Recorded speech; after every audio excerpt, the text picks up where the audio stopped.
పరిశుద్ధతలో మహనీయుడైన యేసుక్రీస్తు నామం పేరిట క్రీస్తునందున్న దేవుని ప్రియులారా, మీ అందరికీ హృదయపూర్వకమైన వందనములు తెలియచేయుచు ఉన్నాను. ఈ దినపు యేసయ్య కృపవార్త కీర్తనల గ్రంథము 4వ అధ్యాయం 4వ వచనం. భయము నుండి పాపము చేయుకుడి. క్రీస్తునందున్న దేవుని ప్రియులారా, మన ప్రభువుని యేసుక్రీస్తు ఈ దినమున ఒక శ్రేష్టమైన కృపవార్తను తెలియచేయుచున్నాడు.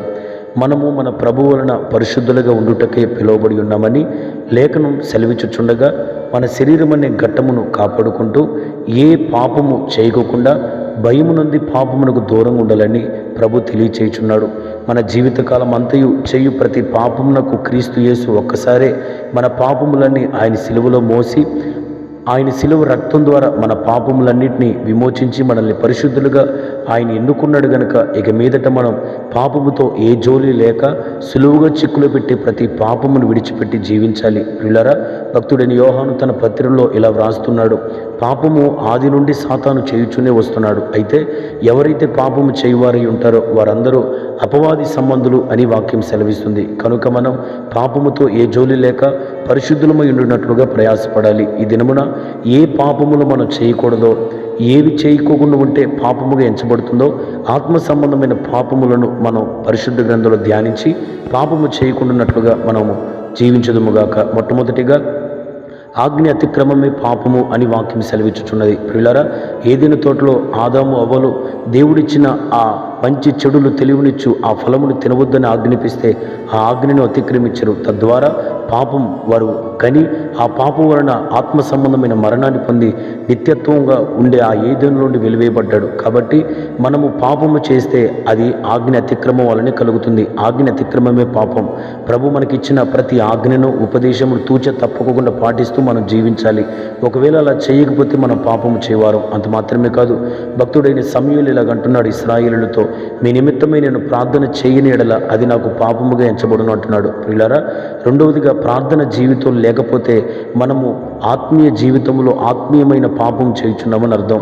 ప్రభుతో మనం సహవాసం చేయటానికే పిలువబడి ఉన్నాం. కనుక ప్రతిదినం ఏదో ఒక సమయంలో దేవునితో అన్యోన్య సహవాసం కలిగి ప్రార్థనలో ఎల్లప్పుడూ ఆయనతో జీవించినట్లుగా మనం ప్రయాసపడాలి.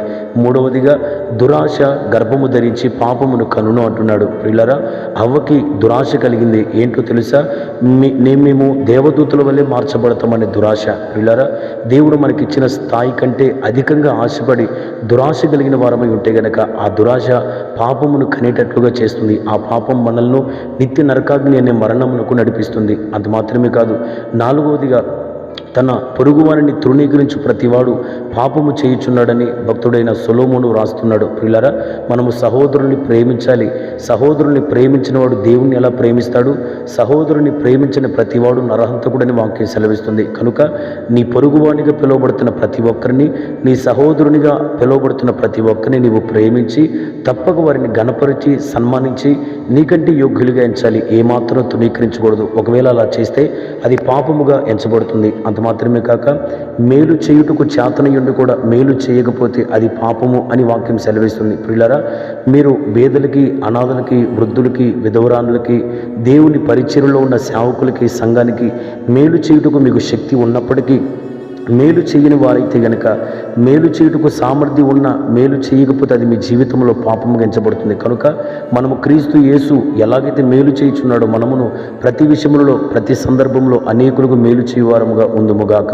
మరొక విషయాన్ని మనం ధ్యానం చేస్తే, మనం పరిశుద్ధ గ్రంథంలో వాక్యం ఇలా సెలవిస్తుంది: మొక్కుకునినది చెల్లించకపోతే అది మన జీవితంలో పాపముగా ఎంచబడుతుంది. ప్రియులారా, ప్రభు సన్నిధిలో ప్రార్థిస్తామని, కానుకలు ఇస్తామని, లేదా ఉపవాసం ఉంటామని, లేదా మా పిల్లల్ని సేవకిస్తామని ఇలా ఏదో ఒక విషయంలో మీరు ప్రభువుకి మొక్కుకునే ఎడల దానిని చెల్లించుటకు ఆలస్యం చేయవద్దు. ఒకవేళ అలా చేస్తే అది మీ జీవితంలో పాపంగా ఎంచబడుతుంది. ఇలాగా ఆత్మ సంబంధమైన పాపములు అనేకములు ఉన్నవి. అయితే మనము భయమునంది ఇంటి పాపములు చేయకోకుండా బహు జాగ్రత్తగా జీవించి ప్రభు రాకడ కొరకు మనం సిద్ధపరచబడదుముగాక.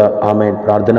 పరిశుద్ధుడును రక్షకుడైన యేసయ్య, నీకు వందనాలు. ఈ దినమున మాకు నేర్పిన శ్రేష్టమైన కృపావార్తను బట్టి స్తోత్రాలు.